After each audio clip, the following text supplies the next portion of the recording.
Hello and welcome to a very special edition of Cracking the Cryptic, where I can't tell you how excited I am to be joined not just by Mark today, but by Matt Parker of Stand Up Maths, a channel I think that might be the first YouTube channel I ever subscribed to, Matt. So, whoa, yeah, wow. yeah. So I've been Goodness. with you for many years, and yeah, it's just an absolute thrill to make a video with you, and I hope I hope it will become a video and we'll be able to do something. Something will happen. Something interesting will occur. That's a promise. That will be a video. Yes, but no, it's absolutely honored to be here. It's really nice. Like I love puzzles. I'm not Sudoku fluent, and so I'm very interested to see it kind of from the inside. So I'm very excited. Well, we'll do our best. Now, you might wonder how this all came about, and we have to thank Jane Street, who are sponsoring this video today, who introduced us to Matt. And if you've never heard of Jane Street, they're a quantitative trading firm who use techniques from machine learning and programmable hardware and statistics to trade on the markets around the world. And you might be wondering why Jane Street would be interested in sponsoring a puzzle channel. But basically it's because the people who work there are obsessed with solving complex problems and puzzles every day. Indeed, they also set puzzles, because I do their monthly puzzle on their website. Well, anyway, if any of that sounds intriguing, they're currently accepting applications for their WISE program in 3 of their largest offices, which are, well, the 3 offices accepting applications are London, New York, and Hong Kong. And the WISE program is a 2-day program for self-identifying women, transgender, and gender-expansive people who are about to start their first year at university. You'll get to visit the Jane Street office and learn more about who they are and what they do and how they do it. And it's also a great opportunity for participants to meet their peers who are also interested in studying STEM. No prior knowledge in finance is necessary. Only an interest, I guess, in seeing what a career in Jane Street might look like. No cost to participate. All the travel, accommodation is all covered. And the applications close in May and June for the programs taking place in July and August this year. So check it out. There'll be some links under the video. And that's with that said and done. let's turn our attention to having a look at one of the most terrifying puzzles, Matt, that I think we've ever had recommended to us. Can you tell us the story of this?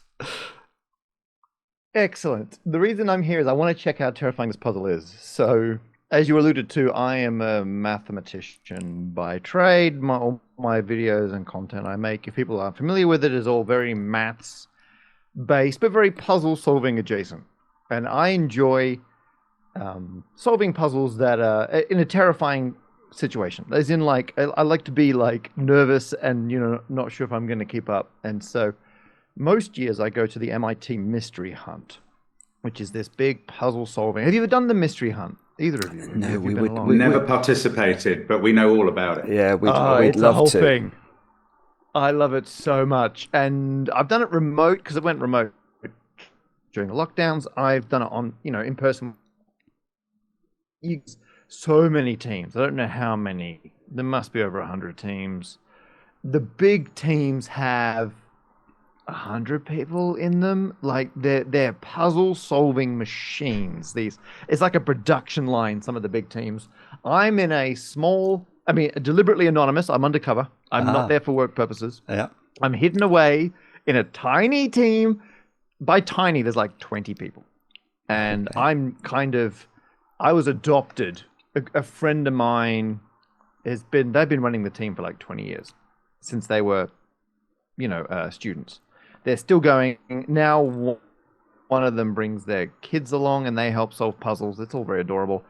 It's a whole weekend. You're kicked out for like 6 hours in the middle of the night, but otherwise you're on campus around the clock for like 3 days. And the puzzles are relentless and difficult and terrifying, and nothing's off limits. And it's really fun, collaborative. Absolutely love. And my goal is to contribute one step towards one puzzle per day. And if I can do that, I'm like, that's a success. Like, they're so outrageous. And this puzzle came up. And so I'll give you the background on the puzzle, and then I'll explain why I've brought it to you fine people. It started with a link to so a lot of it's online, obviously. Not all of it. Some of it you got to actually race around the campus. But we clicked through the link that was unlocked, and we'd solved a different puzzle. And it's a black text box with green writing. And it's one of those, you find yourself in a dungeon, the nearest exit is south. And we're like, oh, okay, we get this text-based adventure. Just like, go south. Yeah. And then you go into another room. And then as you go through the rooms, you suddenly bump into people inside this maze, and you talk to them. And you walk into one room, and there's a giant 5 on the ground. It just describes it. And it dawned on us after a while, the maze we're navigating is a Sudoku puzzle. It's a massive 9x9 grid maze. And we talked to all the people, and I think there's like 9 different people you speak to. And it's a classic. Some of them are lying, some of them are telling the truth, and you've got to decode who's lying and who's telling the truth. And we cleared like the chalkboard in the room, and we started drawing up the map as we were walking around, and eventually we got the entire puzzle grid, and it's got interesting walls that divide it up into non-rectangular regions. And as a rolling start, I sent you through the map we ended up with, which I know is correct, and all the text from the people you talk to, so we don't have to stagger our way around the maze. The reason I came to you is there was maybe 5 or 6 of us working on this puzzle at once. And I realized other people were trying to solve it like a real puzzle. And I thought, well, that's kind of covered. Maybe I'll start knocking together some terrible Python code to try and solve it. Because if they get stuck, I will have had a head start on doing that. And one by one, the people doing it properly fell to the side.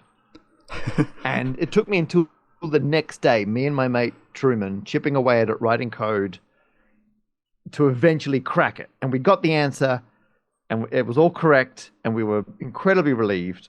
Because even once you've solved the puzzle, you then got to work out how to extract the answer password from it. And then I spoke to one of the organizers afterwards, and I said, look, we had to write code to solve this. Could it be solved by normal techniques? And they said it could. And I don't believe them. And it's not unheard of for the organizers to forget what normal humans are like when they're solving puzzles. Because whichever team wins writes the next year's mystery hunt. So it's always written by proper, like hardcore, big team, organized puzzlers will write the next one. So they probably had like 100 people working on it, and they gave it to the Sudoku person who's like, yeah, this is probably doable. So I was like, right, that's it. I'm gonna go to cracking, and I'm gonna say, hey, folks, is it ridiculously difficult? Is it easy? And I just didn't see it. Did I waste many hours of my life writing terrible Python code?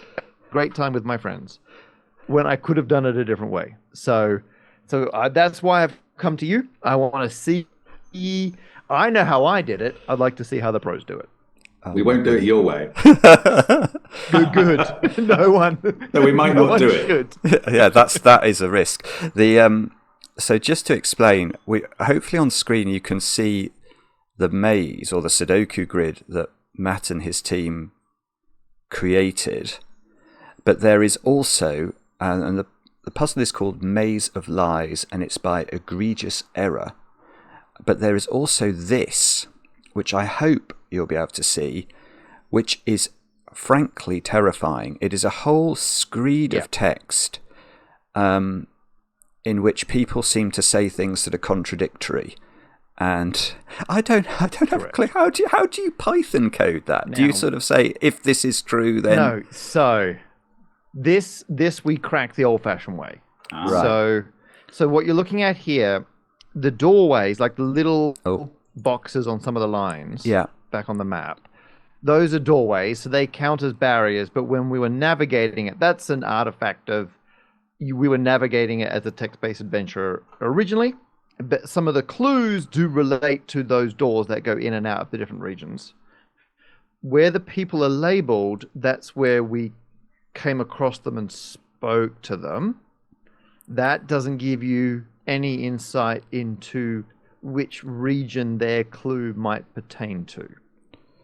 I see. So you've got two options here. You can spend a while looking at all the text and try and solve the who's telling the truth puzzle, or I've still got my notes. I fired them up from before.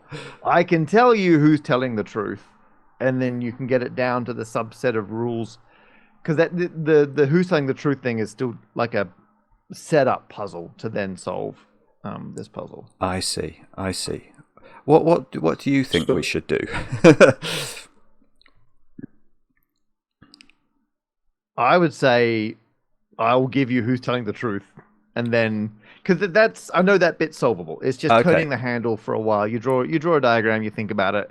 Okay. It's a process of elimination. Oh, this person says that person's lying, but this causes a contradiction, so therefore they must be lying. And then yeah.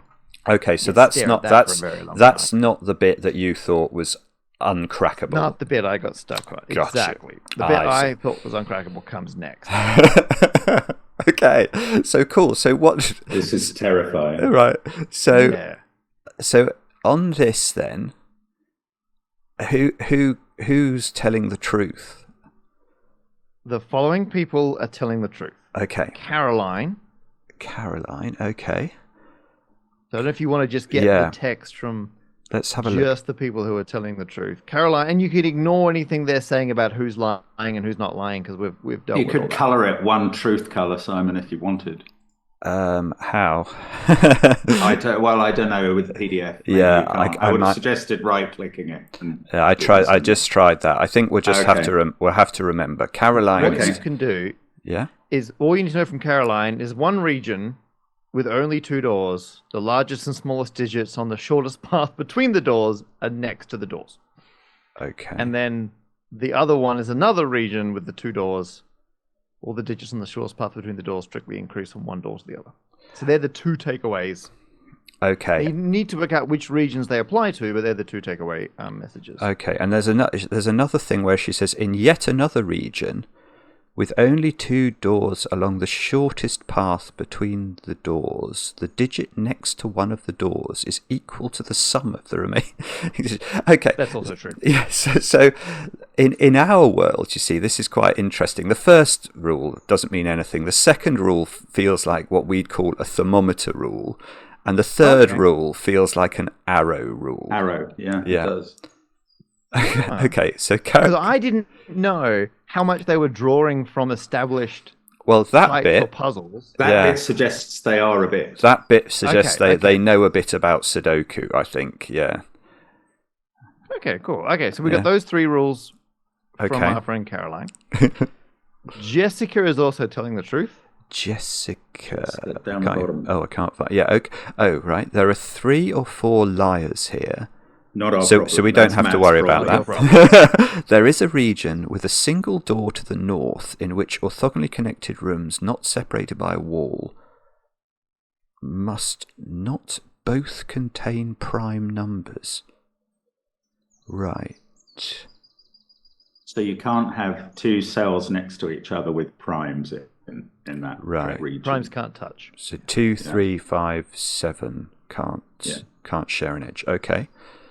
Oh, and there's another region with a single door to the east in which orthogonally connected rooms not separated by a wall contain digits that either have a difference of 1 or 1. Oh, or one is double the other or both. So that's a Kropke region. Yeah. So again, that is... Is that a thing? Yeah, that's a thing. This is a very thing. Yeah. So amazing. Great. So in our world, often there would be a little white dot or a little black dot between two cells, which would define one of those relationships. So it's, I mean, that is something at least we recognise as being a thing. Okay. Okay. Great. So And Jessica, then Caroline. And then you got Helen and Patrick are the last two. Helen and Patrick. Exactly one of Jessica. Oh, so that doesn't matter. One region of the maze is an exact clone of another, but may be rotated. Oh. Okay. Patrick, did you say? Or Yep. Patrick. Morris and Helen. Oh, sorry. There is a region with a single door to the west in which orthogonally connected rooms, not separated by a wall, must contain digits at least 4 apart. So that is what we would call a Dutch whispers rule. Yeah, that's that. So in our world, that's an orange line. I don't think that's a more sensible name for it than the Patrick rule. No, okay, we're going to use that's fair enough, but it is traditional. It will now be known as the Patrick rule. Okay, but that's a real thing. Like that's a real thing. That's a known thing. Yeah. And is it normal to mix and match these different types of rules in different Okay, right. So they're like different types of Sudoku puzzles. No, there's a lot going on here. Region. Yeah, there's a lot going on. There is a region in which orthogonally connected rooms not separated by a wall must contain digits that differ by a power of 2. Okay, that is not a normal Sudoku rule. Oh, maybe it should be. Yeah, maybe. Matt, as a mathematician, is 1 a power of 2 in your head? Great question. We had big arguments about that. Because that made a difference to how we were solving the puzzle. Good. You know what? I can check what we settled on. I'm pretty sure we assumed it was. We would definitely turn to the mathematician in the room and say, right, can we, 2 to the power of 0 counts here. Oh, I would say it counts until proven otherwise. Yeah, fair enough.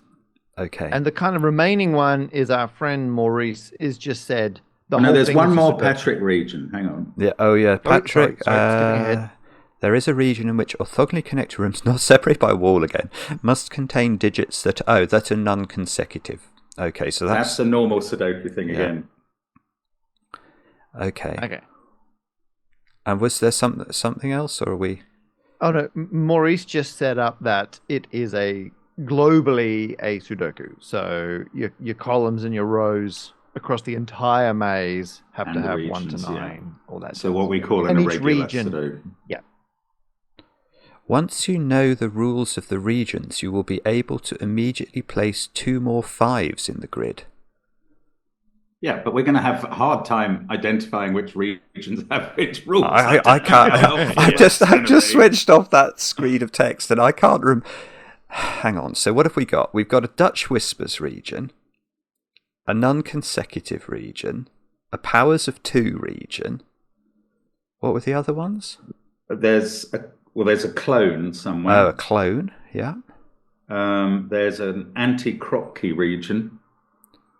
No consecutives and no... anti-Kropke, okay. Yeah. Okay. No white or black dots in Sudoku terms. Okay, and I've got this on the right-hand side. I've got all that great big screed, but it's scrollable, so I can go down and have a look at that. Primes mustn't touch in one region. Oh, yeah.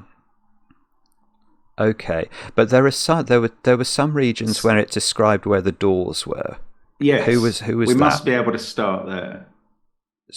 Could you find? Can you find that quickly? The person at the bottom had at least one of those. Jessica. All right, hang on. Jessica. She's got a region with a single door to the north. Is that the region that Jessica is actually in the puzzle? Yeah, or maybe. Are there any others? That one has got... Well, when it says a single door to the north, this region has a single door to the north, but it also has a door to the south, if you see what I mean. It just doesn't have 2 doors to the north. Yeah, I think it's a single door across the entire region. Yeah. Okay. So that one... Well, there's a single door, comma, to the north. That comma is important. Okay, that's good. If we can read it like that, that's very helpful. Okay, so that one seems to be a possibility, and perhaps the only possibility. And in that one, primes don't touch. Oh. That's no use at the moment. Okay. There is another region with a single door to the east, in which orthogonally connected rooms Is that Stephanie, the region? I think it is. Okay, so how are we going to do this? We could label. We're saying we know that region. We know that there's constraint in that region. Yes. We know the constraint in that region. Should we label it somehow? Well, how? Well, we could put a K in this one because this is anti-crop. Because that's the anti-crop key. Anti-crop key. That's a good idea. What was this one? That is no two primes touching each other. Let's put P in that one. Okay. Let's go through the other things that have doors to the somewhere. Was Annabelle wasn't one person who's telling the truth? No, we haven't mentioned her. No. Caroline. In one region with only 2 doors, the largest and smallest digit. Only 2 doors. So how many regions have 2 doors? That one. Caroline herself, Morris, Vladimir, Annabelle. There's more than 3. Vladimir's got 3. Oh yes, you're right. Okay, then just Caroline, Annabelle, and are we saying Maurice or Morris? Oh, we should say Morris because that was my grandfather's name. And I'm sure he's got something to do with this. I think the 2-door regions that Caroline is talking about are Caroline, Annabelle, and Morris. Oh, because it's always 2 doors, right? Okay, so hang on. So let's just. Oh, I know which one has the arrow. I think. Okay, hang on. I haven't even. Let me just. So we're saying these ones are specified by Caroline. Yeah, that's a good idea. Yellow. Okay, and then what are we saying about them? You know something about one of them is an arrow region where the 2 doors on the shortest path are connected by yes, so that's that one cell being the sum of the others. Now that couldn't work in Caroline, clearly, where you'd be adding all the other cells, or even in Annabelle, where you'd be adding 4 different numbers to add up to a single Sudoku which digit. Would have to, the triangular number for 4 is 10. Yeah. So that's more than a singular Sudoku digit. So this one is an arrow. What were the other 2? One of them was a thermo. There's a thermo. Oh, this would be lovely if it was a thermo. Yeah, but the other one is almost nothing. The largest and smallest digits on the shortest path are next to the doors. I suppose in either the thermo or that case, Caroline is going to have 1 and 9 at both ends. Do you see? Because Caroline is a single path of 9 cells. That's clever. Yeah, that's very clever. Okay, so this is all. It's not going to do a lot, is it? So so what Mark's saying is, although we don't know what Caroline's rule is, whichever rule it is, we always get 1 and 9 in those places. Okay, we've specified how many? 5 of the regions. Were there any other regions with doors and things to the sides? Was Patrick was a truth teller? Patrick's true, isn't he? He's got something with a single door to the west in. Oh, hang on, okay, there is a region with a single door to the west. That's Patrick. That must be the Patrick region. Okay. In which this is Go on, orthogonally connected rooms. Oh, this is Dutch Whispers. I'd make that box orange.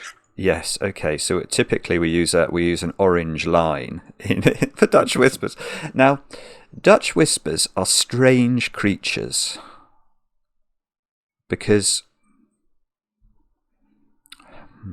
well, 5 is the most restricted digit because it only has the possible partners of 1 and 9. 4 and 6 also only have 2 partners. 4 and 6 are a bit restricted, but not quite. We have this other thing, Matt, called German whispers, where the difference between digits is 5.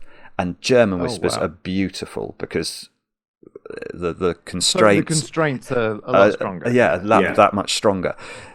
Dutch whispers are less beautiful. Less beautiful. Is there a name for 3 or greater, or is no, not officially. Occasionally, it gets coined and doesn't stick. Like Belgian whispers. Yeah, exactly. Okay, so I'll put D in there. Let's keep trying to. I think you're definitely doing this way faster because Oh. you're like, oh, this is Dutch whispers, and you're immediately like, well, 5 has this, 4 and 6 have that. Whereas we had to lean back in our chairs and be like, but what does it mean? Oh yeah, that's and then recreate. Oh, okay. Well, the 5's going to be difficult because blah blah blah blah. Yeah, it's you're like, we just take that off the shelf and then we're away. yeah. Experience is everything. That does help. Although every single character has had a cage or a region that is not anything we've experienced before. So, there are limits. Yes. Okay. Should we look at this clone thing? Okay. Can we not do the other 2 bits of Patrick? Yeah. Okay. That's a good idea. They didn't specify their regions. That was all. Oh, I see. There is a region in which orthogonally connected rooms. Oh, the power of 2 one. That's horrible. And non-consecutive. Okay. And so one of them is a clone, right? It's not that one. That one doesn't have any. Well, I mean, isn't there? I think there's only one shape that is repeated in this grid. Oh, actually, is that one? Hang on, I'm wrong. Oh no, I am right. That's that. No, it's okay. I suddenly thought Morris. I don't think Morris is repeated anywhere, or Jessica. Okay, definitely so not Caroline. Stephanie is very similar. Yeah, Stephanie. Yeah, to that one. Helen and Vladimir, I think, are all the same. Right, and what was told is that, but we have to rotate. Oh no, we don't have to rotate for that one. You can, you're allowed to rotate, but you don't have to. Okay. So we're looking for something that, if we were rotated, would put it in the same. Well, I mean, this one, Helen and Vladimir once you can't consider be copies. Actual digits. Yeah, that digit would be there, wouldn't it? Yeah, and there'd be 2 of the same in the same row. So this is cloned. So this is cloned. Surely that can't be cloned with Helen, can it? Because I don't think so. Isn't it's the same row point. 2, column 2 exactly the same point? Yeah. So we can put 5 into Vladimir. There. That's a digit. What? Yeah, racing ahead. And that's one of the 2 5s that we could place immediately if we knew what the cages all were or what the regions all were. You could also label this with a K in Vladimir if you wanted, because it must be a clone. Oh, I see. So it's just going to be copy of that. I can't remember. What did K stand for again? Sorry, I'm wrong. You can't, because the Stephanie cage has walls. So... Yeah, we're just going to copy, aren't we? Let's put C. Let's just put C in there. So that's just a copy of, or we could make it green, just to indicate it's the same. Okay. So Daniel and Helen are the funny ones that we don't understand. The power of 2. One of them has the power of 2, and one of them has the. There was a rule, wasn't there, that said all of the regions are separately specified somewhere. I saw that in the wall of text somewhere. It would take me a while to find, so I'm going to repeat. So where's the third 5 that we can get? Can we?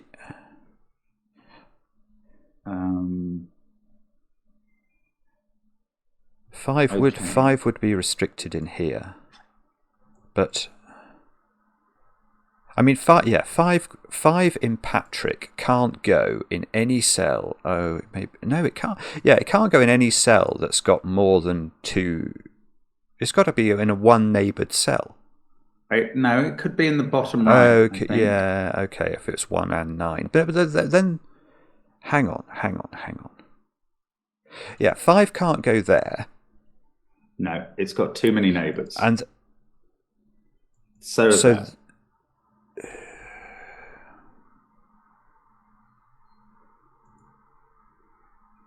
I'm just thinking about whatever goes there has to have 4 neighbours. Has to have 4 neighbours that are from the same polarity, that are either high or low. Yeah. Yeah, you've got to be careful. I do, because row 5. 8, column 7 could be a 5. Yeah. There's a law of leftovers possibility here as well, somewhere. Oh, Matt might be interested in that. Yeah. Yeah, okay. So are you aware, Matt, that that digit and that digit are the same in this puzzle? Oh. And we'll do another That one. digit and that digit Let's are the find same. another No, one. explain that one first. Yeah, okay. Is that because that one pokes up into that row? Yes. Brilliant. And so whatever it's shoving in there has to get shoved out Oh, of yeah, the other one. you saw Beautifully that expressed. amazingly quickly. Okay. That is brilliant. I wouldn't have got that from a standing start, though. No, but you got it and understood it. Right, lightning. Right. So, yeah, so look here. That one and that one and are the same as that one and that one for the same reason. that's interesting. That never crossed our minds. I'm not shocked, to be fair. That one and that one are the same as that one and that one. There is definitely some weird stuff going on here. There's something between columns 3 and 4 as well, but it's not helping at the moment, I don't think. Those two And are the those same as the two left purple. Yeah. Although one of those is, of course, the digit that is in row 6, column 8 as well. The digit that's in row 6. Because of the first law of leftovers thing that we found. Yes. That digit is then appearing in either two there or places there. in column 4. Yes. But we don't know what it is.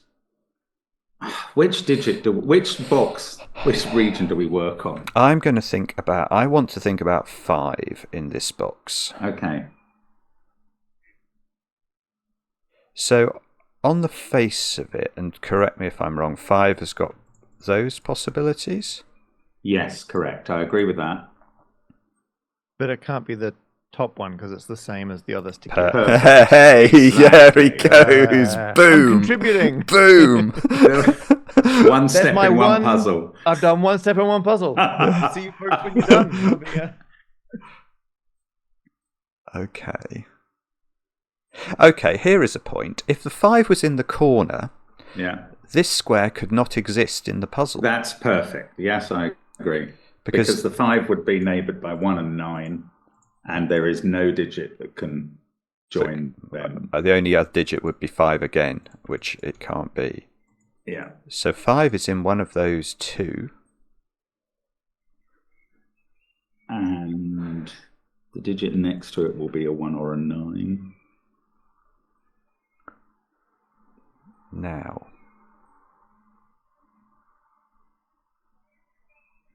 So whatever this is, it's something to do with bishop's moves, this. Yeah, your ring of your diamond-shaped ring is interesting, isn't it? What's that doing? Those digits will all have to be the same polarity, maybe including 5, though. Yeah, but if that's 5, I think that's fine. If that's 5...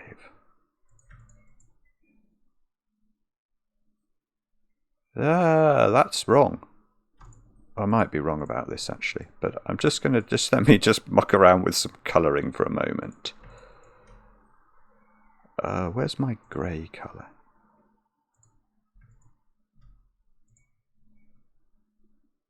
It doesn't work. Does it not? Well, I think the problem here... Oh, you'd end up with 5 blue digits. Yeah. Oh, that's remarkable. That's excellent. Okay, explain that to Matt now, Simon. No, this is important for me because now I'm learning what other people experience when they're watching me do maths. There's just 2 people who are just like, there'll be 7 blues. Of course, how did I miss that? Okay, so what we're using is the fact that we know that 5 is this weird digit that has very limited neighbours. And once you remove... As in...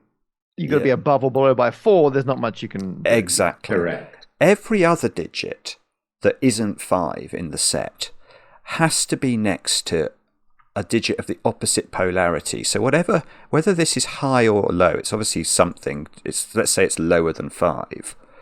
These 3 will all then have to be higher than 5 in order to obey the constraint. And got it. Yes. Yeah, Yep. and then obviously the ones next to the black cells are all going to be the other side of 5 again. So Way down from 5. Yeah. So if you do put by 5, polarity, you're saying above or below 5. yes, exactly. Got it. And so this pattern is weird, but it does seem to mean that there would be 5 digits of either 1, 2, 3, and 4, or 6, 7, 8, and 9, which obviously is a paradox. So Not enough digits. Not enough digits. So I think what we can do is go, that is not 5. Oh, no. And we've achieved the placing of the second 5 that the rules told us we'd be able to do by logic. All 3 5s locked in. Yeah. So now we can bishops. Yeah. So now we do get this sort of weird. That is how the shading will work, but we don't know what that one is. Unless Mark now can see what it is. I can't see what it is. No. I mean, I don't think that there can be a difference that enables us to determine that at this point. It's weird that we've got this. Actually, the digit in row 8, column 8 has 4 neighbours of the other polarity. I think that has to be 1 or 9 at this point. Yeah, nice. Oh, well, that feels interesting.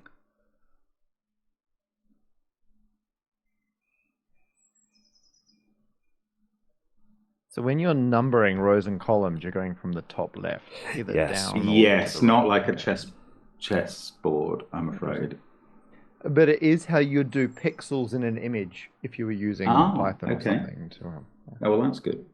At least we've got some credibility. Yeah, like it's. What is the K? I can't remember what K meant. That's Mark. anti-crop key. Oh, anti-crop key. Oh, how ridiculous. Anti-crop key. No, that's not ridiculous. It's not. It's quite interesting. Have a look. Where does 9 go in this green anti-crop key cage?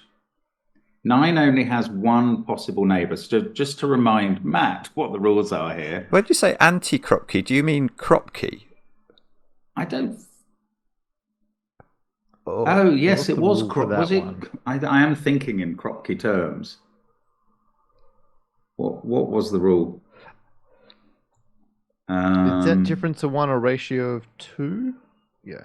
Yes, a difference of 1 or a ratio of 2. But did they have to have them, or did they have to not have them? I don't even know. They have to have them. Have to have a difference of 1 or a ratio of 2. Oh, so it's a pro-crop key region, right? Good, because that's what I was then thinking about. But either relationship. So it could be. Yeah. It has to satisfy a black crop key dot or a white crop key dot, or both, presumably. Is that where we are? Yeah, you're right. So I'm still going to claim. So that digit is 4 or 6. Yes, because it can't be double or half. 4 or 6.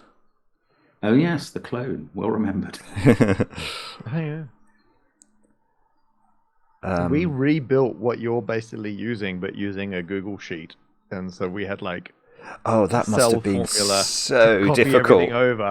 Oh. Yeah. Look, if the only tool you've got is a Google sheet, everything looks like a. We did used to use spreadsheets on the channel long ago. So. Yeah, that's true. Wow. Yeah, it's not ideal. Correct. So you're saying 9s, 7s, and things like that are going to be difficult? No, 9s and 1s only have 1 possible neighbour. Okay, so 1 can only be next to 2 with the rules. 9 can only be next to 8. Yes, okay. Given where we've got 1 and 9 in sort of box 9, we can only have 1, 1 and 1, 9. In those squares, is that? Oh no, hang on, that one couldn't be anyway. I think, doesn't that make row 9, column 4 a 9 or a 1? Yeah, it does. Where does row 8, column 8 go in this green box? Yes, that's very clever. So I see. So Mark's saying that this is 1 or 9. Can't go here. It's only got 1 neighbour, so it can't go in any of those 3. So it has to go there. Next to a 2 or an 8. Next to 2 or 8. And this is all cloned, isn't it? So yeah, I've forgotten that yet again. 2, 8. And this one is going to be perched up in one of these squares. But how could it be that one? It couldn't be that one. So it must be this one. It must be that one. Well, yeah, brilliant. So that's 2, 8. And this is all... Sorry, I'm going to do this again. 1, 9, 2, 8. By the way, Matt, I think we are very at liberty to say this is not an easy puzzle. No, especially after at this point, you've had to do an adventure on a computer, build the map, read all the nonsense, and interpret the nonsense. Decide who is a liar. Yes. But that's the kind of nature of the puzzles they love. They're always multi-step. Wow. And they don't shy away from them needing niche knowledge. Like there was one puzzle a couple of years ago where we were solving like a word kind of solving problem. And then I was like, wait a minute, are all the solutions names that appear on the Eiffel Tower? And they were all French names that were from the Eiffel Tower. And then you had to put them in the order they appear on the Eiffel Tower, and then you had to interpret them as Morse code based on something else in the puzzle. Of course. And that was the solution. Yeah. But they would hide, sometimes there's little hints hidden, but then, because then, like in hindsight, you meant to go, oh, of course, there was something in the flavor text around that puzzle which set up it was going to be in France or maybe Paris. And so, like, it wasn't completely out of the blue. But, you know, sometimes you've just got to know a thing. So I'm curious with this, do you just have to already know a bunch of techniques for Sudoku? It's definitely going to help. Yeah, I mean... Yeah, exactly, yeah. Yeah. Is this a 4? Because it has to, like, I don't know what the order is of the 2 and the 8, but there has to be a Kropke relationship between both. Yeah, I mean, none of the other digits will work there. So that's 6, that's 6, that's 4. Must be a 3 between the 6 and the 4. Yes, lovely. It's 3. Oh, and the 7 is then going to disambiguate the 8, 9, and the 2, 1, and we've finished a region. 2 regions. Okay, yes, 2 regions for the price of 1. 8, 9. Wow. Okay. Now you can do the 9, 1 in the Patrick region. Thank you. Oh well, that's going to be lovely. That's going to tell us about high and low over there. The 3 must be in row 7, mustn't it? Oh yeah, lovely. 3. And 3 can't be next to 6. That's 6 in the corner. Those squares are 3, 6 7. Must be next to 2. Yeah. I can't distinguish between the 7 and the 8, I don't think. 2, 3, 5, 6, 8 into these squares. Now, can we do... Mark, you'll be good at Sudoku. Help. Oh, 7. Sudoku. Yeah, we can do the bottom row. Yeah, they're done. You've got your law of leftovers, haven't you? Oh, it doesn't seem to work. Whoopsie.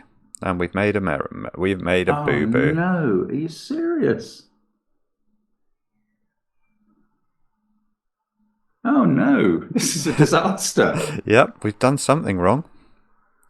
Because so what Mark's saying here is that this 7 or 8 is meant to go there. Oh, but there's a 7 and an 8 hanging out there. Yeah. So there's something. Wow, we've got something completely wrong. Goodness knows how far away ago. Was it where I claimed that row 8, column 8 had to be a 1 or a 9? Was that erroneous? Oh, that was ages ago. Hang on. I know, but I was kind of conscious that in my head I didn't fully test it. I just thought it was definite.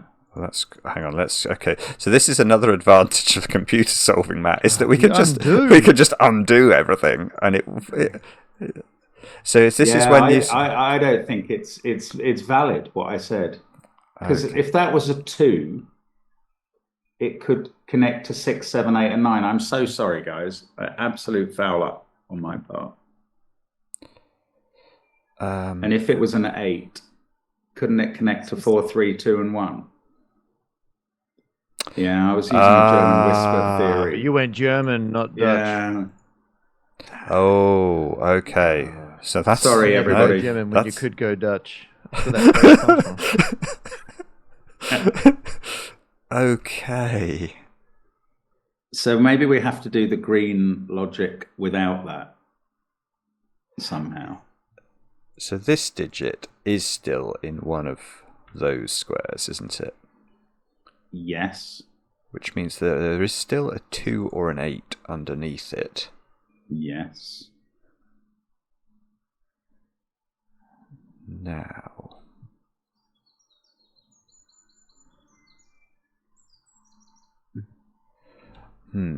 I mean, you've still got the issue with at least 1 and 9 in green, that they must be in Cul-de-sacs. Beautifully put, in cul-de-sacs. And therefore they must be next to 2 and 8. And they can't be there. No, because they would both be next to the same digit. So this is one of them. Yeah. And that's got 2 or 8 beneath it. And that is still true. And the other one is in one of the other 2 cul-de-sacs with 2 or 8 next to it again. So this is still... I think that's still right. So this is still 4. Yeah. Which means there's still... I haven't been transposing my digits to the clone, but... Which means the digit in the K cell is 6. 6. Which, does that mean that's 3 still? I think so. No, yes, it can't be 5. It can't be 5, so that's still 3. And then the other remaining ones... Oh, well, 7 is one of the other 2 digits, so we can decide on 8 and 2. Yeah, so this must be 8, this must be 2, this must be 1, and this is 7. But we've got a 7-9 pair instead. Okay, which doesn't look like it disambiguates to me. Okay, but look, we can still now go up here and do some things. Do you have to have 1, 9 and the other one? 1, 2, 8. Yeah. In which other one? This. Oh no, I was just looking over there. Yeah, but that could be 1, and that lets you have 9. Yeah, no, I convinced myself out of my reasoning very quickly. Well, I wish I'd done the same earlier. Speak first, but then quietly check. So this is less extreme than we once. Well, but it's now 2, 8, or 9. Yeah.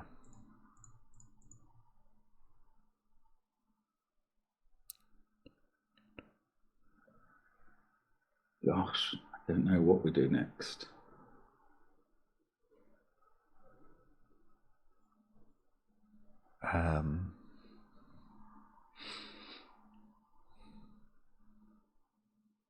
Yeah, I was probably... Could we do law of leftovers stuff? There must be yeah, that's a good idea.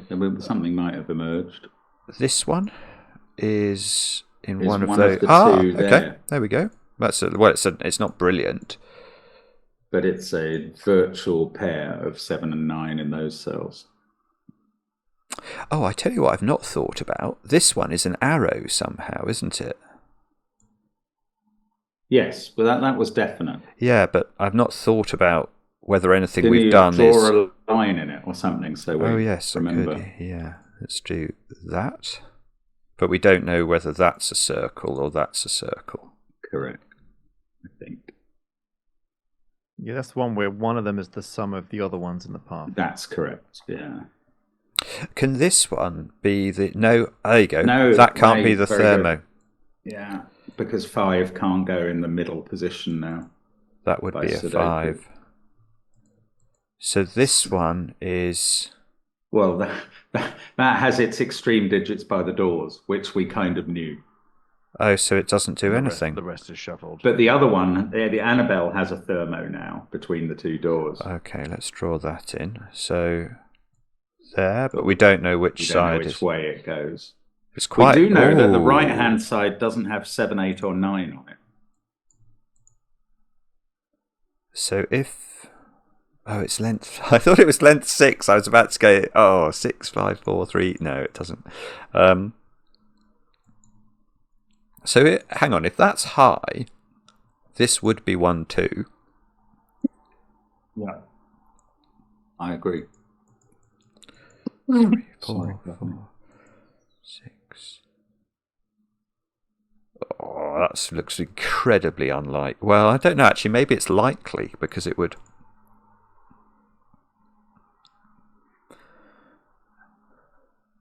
And what were Helen and Daniel were weird things, weren't they, about powers of 2? One of them's the power of 2, and one of them is non-consecutive, I think. So this, right, so Caroline, forget it. The only thing we can do in Caroline is, oh, what about that one? Where's that one? That one, oh, it could be that one. Can it really be that one? If that's 9... Yeah, okay, that forces 9 in Caroline. And remember, it's got 9 in the clone then as well. That's a 9. It forces 9 in Caroline. But, yeah, oh, I see. This would be 1, which would have to go there by the law of leftovers. Yeah. The 1 would.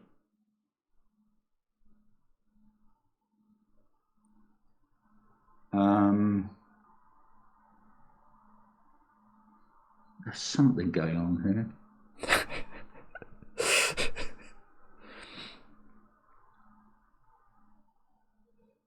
Yeah, okay. Yeah, there is, you're right.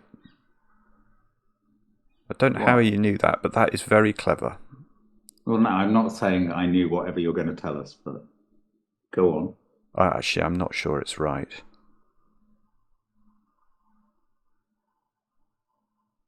I'm not sure. Is this okay? This is what I'm thinking about, but I don't think it quite works. Those cells have to have 3 9s in them. Yes, because there are 3 regions. Now, if this was a 9, yeah, and this was a 9, and this was a 9. Oh, yeah, you've just cut off all of the Yes. Yeah, you can't put 9 in orange. 2 rows left. Row 5 and 6 for 3 9s in those 3 regions. Well, yeah, this cell's... That cell is possible, isn't it? But it would break orange, I think. So, hang on, let's sketch this out. So what we're saying is, if all of those were 9s, then in this region, the 9 is in one of those. In this region, the 9 is in one of those. And now you could put a 9 here, in this region, but now orange has no 9 in it. Oh, there's literally not a place for 9 left in orange if that happens. Yeah. Wow. It wasn't quite what I thought. I did not spot that, I promise you. Well, I thought it worked differently, but it's still true. It's still. I mean, that's a very difficult step. If that's on the solve path, Matt. Okay. I'm not sure if I agree that humans can. I mean, Simon's done it, but he's not a human. Yeah. Oh. That's brilliant, Simon. I mean, I hope this is going to help. I don't know if it is actually. Oh, this is 1. It does help a little bit. No, that's good. That's good. So you know the high and low. You know where 3 goes. Again, we sort of did this once before when I was being an idiot. Okay, so the practice run, as we call it. Oh, the law of leftovers tells you where 6 is in the box. Oh, yeah, lovely. So it is in the corner. Can't be those 2. Ah. And this is 9, isn't it? It does now. Because it's the same digit. It does. Math cell, as we call it. Yeah. What was the rule of? There's this Patrick's law. Of fun as a spectator sport. So, well, that's 8. That's 7. It's 2 I know below that's the whole 7. concept of the channel, but still, this is good. It is indeed the whole concept of the channel. Okay. So what are those now? 3, 7, and 3. And you know the order. 2, 5, 6, and 9, and you don't know. Oh, you know the first one's a 6. It's a naked single. Sees all the other Sudoku digits. Okay. That's just... It's a naked single. That's some terminology there. Very exciting terminology for a very dull logical step. Well, we did... It's ready to mingle? Like, what does that mean? It means there is only one possible digit that can go there because it sees all the other Sudoku digits, and therefore it is a single digit and it's completely naked because nothing else could possibly It doesn't go matter there. what's happening locally, it's forced. It's not about naked singles in your area. On one of our early videos, one of the leading comments was something like, "My wife just asked me what I was doing in bed, and I told her I was looking for naked singles in the area." Right, I don't know what we do now. Okay, this central box, do you remember the rule for that? The purple box. Oh, P. What was prime? Primes mustn't be next to each other. 7 seems quite confined to me. And actually 7 and 3 mustn't touch. Oh, and I think clever. I know where they go. Oh, you actually know. Yes, you're right. Good grief. Good grief. So The other 2 primes are 2 and 5. That's not so helpful, I don't think. You can place 3 in that column.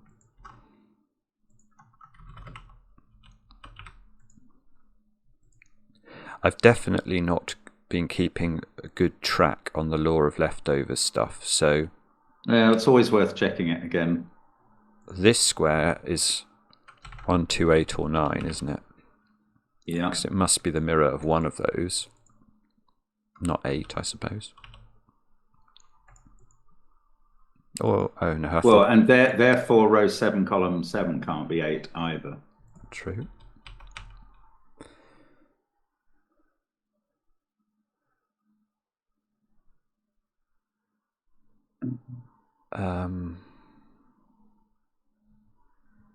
No, is there much else to do with the leftovers? 9 can't go on the thermometer unless it's at the end, can it? So 9, I think, is restricted. Yeah, no, this is quite important. The end of row 4, column 9. Think about it as a leftover. It can't be 9 because that digit appears it would in go either... in one of those 2 cells. Lovely, lovely. Oh, has that been available for ages? Might have been. Not Okay. sure. Yeah, it probably has. 9, 5. But Caroline gives us no more information. Caroline's doing nothing. Caroline is the most useless woman in this maze. 6. Oh, so 6 is nearly placed in column in Helen, I think. 1 is now one of those leftovers in row 3, and you know where it is. Oh, hang on. 6 is also on the thermo. Right. No, Simon. 1 in row 3. It's a leftover because it's in row 4, column 9. Yeah, so it's here. Ah, that's good. Yeah.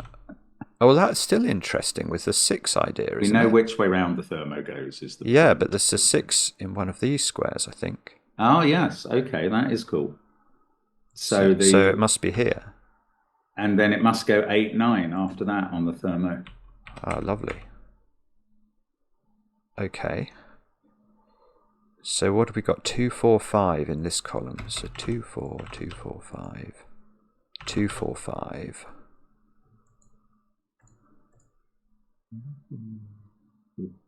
And those 2 digits are the same by leftovers. Unfortunately, 6 is possible. It's 6 or 7, that leftover digit, in case you want to mark it. This one here? That one and row 4, column 1, which is the same. Nice. Oh, it's... no, sorry. I suddenly thought I could see which one, but I can't. How about this arrow, then? Is that any use? So the arrow has to have 2 low digits on it, otherwise it would add up to 10, at least. So there's sort of a 1, 2, 3 virtual. So there is a 3 on it. So there is a 3 on it. That's... so it doesn't add up to 7. So it either adds up to 8... Oh, no. Yes, it either adds up to 8 or 9. 8 or 9 in one of those squares. Oh, That's really annoying. It's either 8 on the left or 9 on the right. And it's either 1, 3, 4 or 2, no, it could be 1, 3, 5. Oh, the 3 is... No, the 3 is not necessarily it does. placed. It needs a 4 or a 5 on it. Yeah. And that has to be here. Or does it? No, that might be wrong. That might be wrong. No, it could be on an end. It could be on an end. It could be on that end, specifically. And this would be 8, and this would be... We're going to have to think about these boxes, Daniel and Helen, at some point. I hate putting it off forever. We must be able to do this one. What was the rule for this one? Well, we don't know whether it's the non-consecutive box or the powers of 2. It looks like powers of 2, doesn't it? But on the other hand, it's currently non-consecutive as well. Oh, well, hang on, how could that be a 2? If it was a 4, that would be 2 to the power of 0. That would be a 1, yeah. Hang on. Oh, non-consecutive, sorry. Yes. So if this was 2 and this... But, okay, hang on. If this was the non-consecutive box and this is a 2, then it's broken. Yes, okay. And if it's the power of 2 box, that doesn't work. So it's not 2 there, I don't think. No, I think it's better than that. You found out this is not the non-consecutive box. Oh, have I?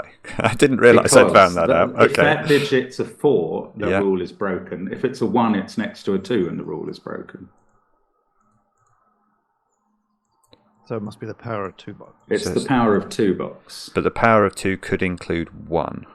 Yeah, but now you can rule out 2 out above the 9, because 7 away from 2 is not. Yeah, that's not going to work. So we've only got one place for 2.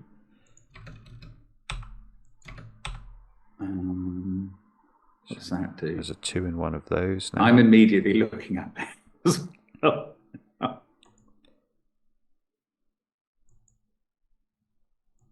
Come on. It's weird. It doesn't look like it resolves. But now we know that Helen is a non-consecutive box and can't have 4 and 5 next to each other in those 2 top cells of column 3. So there's a 2 there. So there's a 2 here. And that's going to place 2 in your Annabelle area. Yeah, nice. So what do we need in this one? We need 4, 5, 7. So the 7's placed, isn't it? Yeah, that's good. Oh, so now this 4, 5, maybe that... So there's...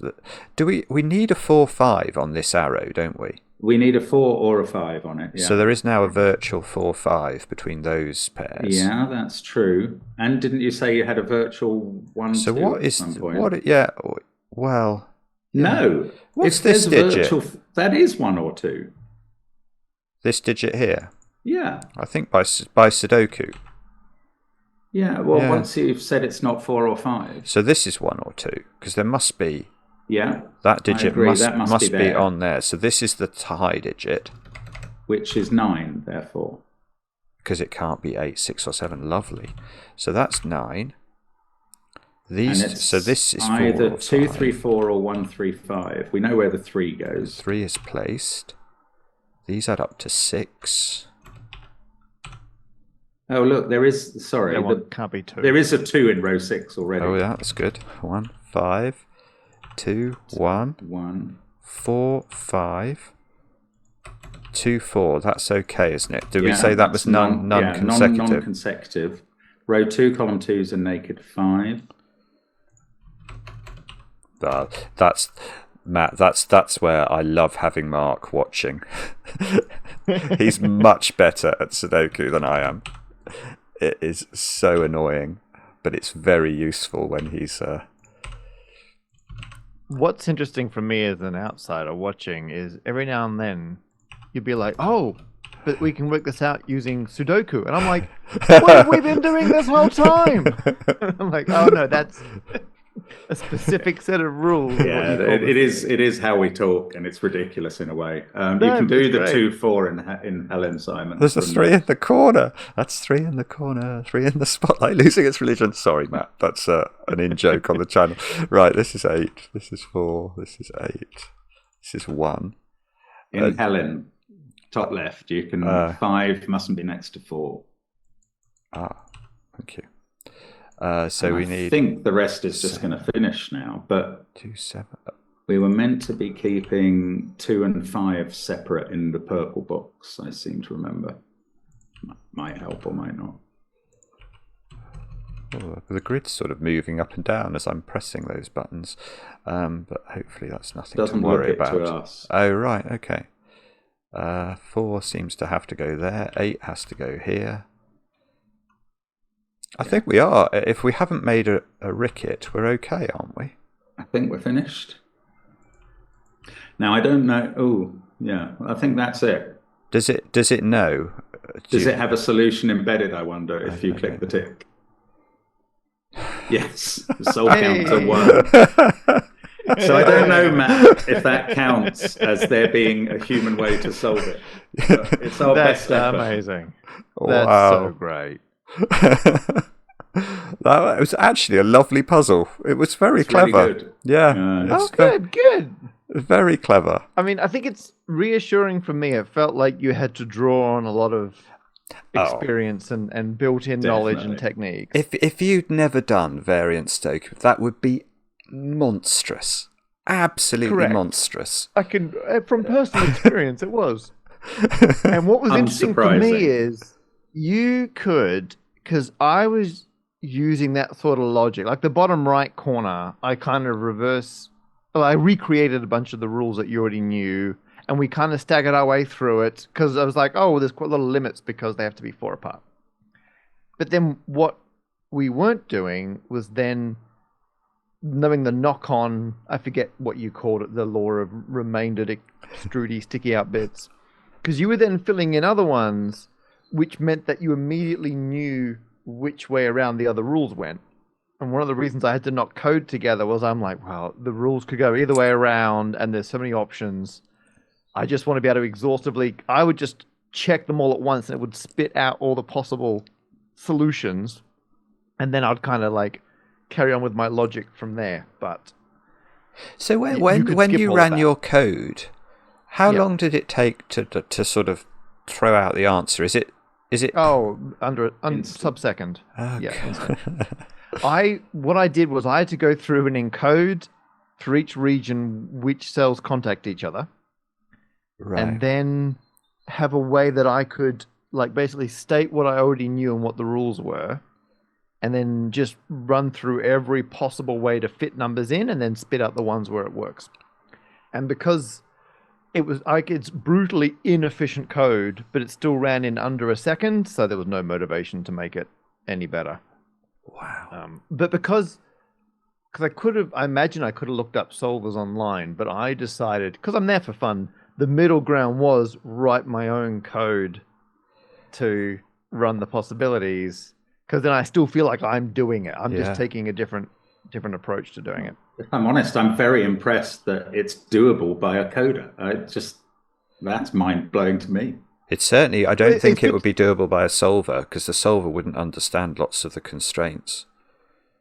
Yeah, and that's, I mean, so that is one of the advantages of putting together your own single-use terrible Python code. I could put in these unusual constraints, because I didn't know which ones were novel and which ones were off the shelf. Yeah. And it all kind of worked.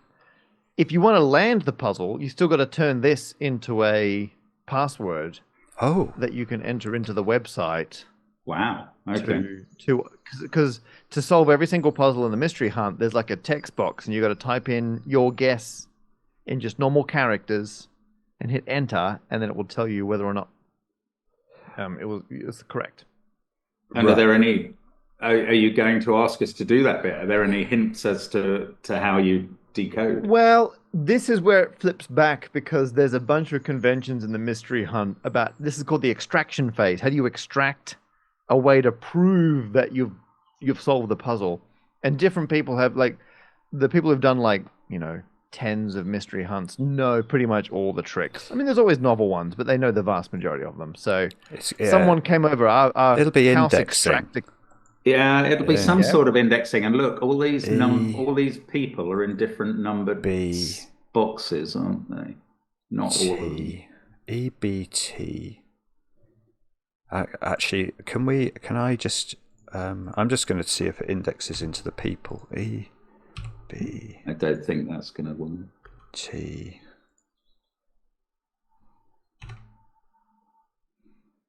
C.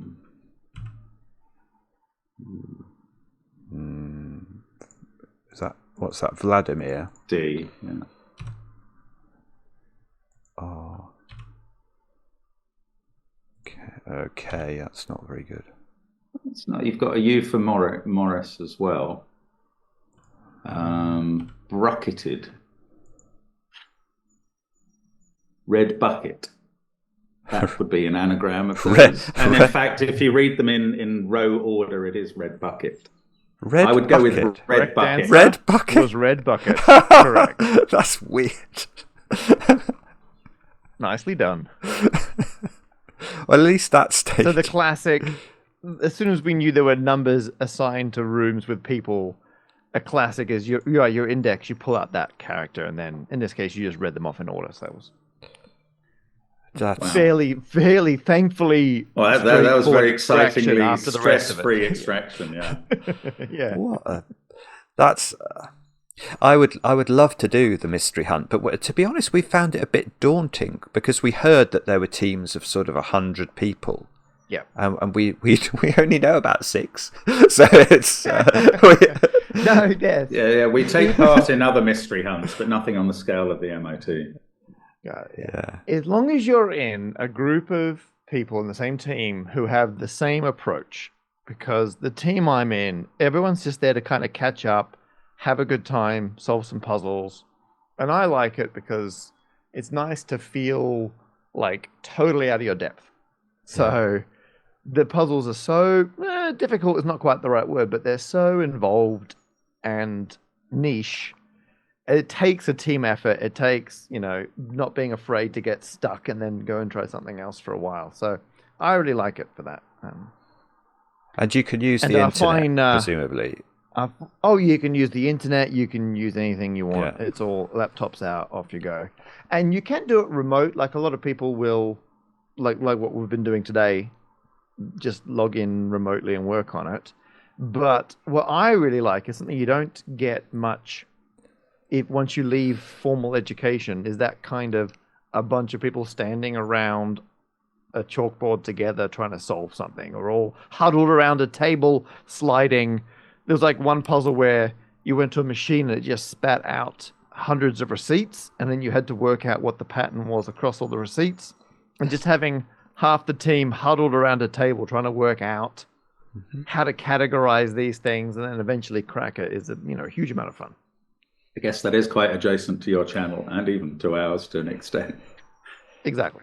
And, not to overplug our fine video sponsors, Jane Street, but they support the mystery hunt as well. Do they? Because they just think it's a great, way to celebrate setting and solving They're puzzles. Superb. They're in a lot of these good spaces. Yeah.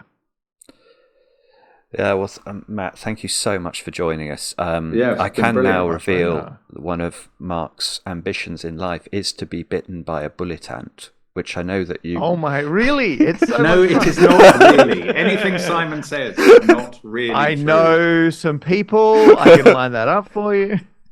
I will send some to Simon's address one day, and we'll see what happens. You were very brave doing that. Those things where someone says, "Do you want to get stung by a bullet ant in about 6 months?" And you're like, "That's future me's problem. That sounds like a good video idea." And then before you know it, you're there. And how bad? I mean, it looked bad, but like, is it?